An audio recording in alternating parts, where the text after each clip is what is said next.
Salut à tous et bienvenue sur ma chaîne Top Dev Academy. Je suis votre recruteuse IT de Top Dev et aujourd'hui, comme d'habitude, j'ai envie de vous raconter une histoire, une expérience qui aurait pu me coûter très cher, tant sur le plan personnel qu'au professionnel. Un simple lien Dropbox a failli me faire perdre tout mon travail. Restez avec moi pour découvrir comment un petit incident a eu d'énormes conséquences. Alors, tout a commencé un jeudi après-midi, après une longue semaine de taf. J'étais sur le point de finaliser un projet super important pour l'un de mes clients. C'était un projet sur lequel j'avais bossé pendant des semaines et la deadline approchait à grands pas. Tous mes fichiers étaient stockés sur mon compte Dropbox. Alors, quand j'ai voulu télécharger la version finale, euh, je me suis rendu compte que la connexion Internet était vraiment instable. Pressé par le temps, j'ai cliqué sur le lien généré par Dropbox pour partager le fichier avec mon client. Mais là, gros coup de malchance. J'ai cliqué par erreur sur le mauvais bouton et j'ai supprimé tous mes fichiers dans le dossier du projet. Vous pouvez imaginer le cauchemar qui s'est déclenché pour moi. La panique m'a envahi, je vous le cache pas. J'ai vite compris que le fichier n'était plus dans mon Dropbox. J'ai commencé à chercher et à fouiller partout, fouillant dans les autres dossiers, vérifiant mon historique de fichiers. J'étais dans le déni, quoi. Mais tout était vide, imaginez.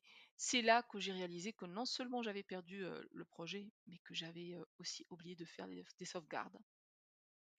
Donc, dans les minutes qui ont suivi, j'ai essayé toutes les astuces possibles. J'ai contacté le support de Dropbox dans l'espoir de récupérer mes fichiers. J'ai fouillé dans mes emails à la recherche de version euh, antérieure du fichier.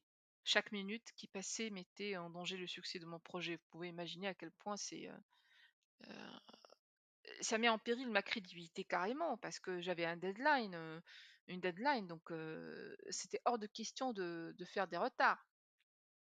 Donc heureusement, après plusieurs heures de recherche intense, j'ai réussi à retrouver une ancienne version de mon fichier grâce à une sauvegarde locale bien planquée dans une autre clé USB. Donc franchement, cette expérience m'a appris une leçon précieuse, l'importance des sauvegardes et de vérifier les liens avant d'agir de manière irréversible. Donc franchement, je vous conseille vivement de toujours sauvegarder. Ayez toujours une copie de sauvegarde de vos fichiers, hein. C'est très important que ce soit sur un disque dur externe ou dans le cloud, et surtout dans le cloud. Vérifiez les liens avant de cliquer. Avant de partager ou de supprimer un fichier, prenez un moment pour vous assurer que vous agissez sur le bon élément.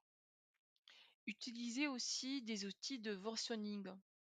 Pensez à utiliser des outils qui vous permettent de garder une trace des versions de vos documents. Voilà, au final, je vous dis merci d'avoir suivi cette vidéo et les autres vidéos. J'espère que mon histoire vous aura alerté sur les dangers d'une gestion imprudente des fichiers. Si vous avez aimé cette vidéo, n'hésitez pas à vous abonner à ma chaîne et à partager vos propres histoires en commentaire. À très bientôt pour des nouvelles aventures.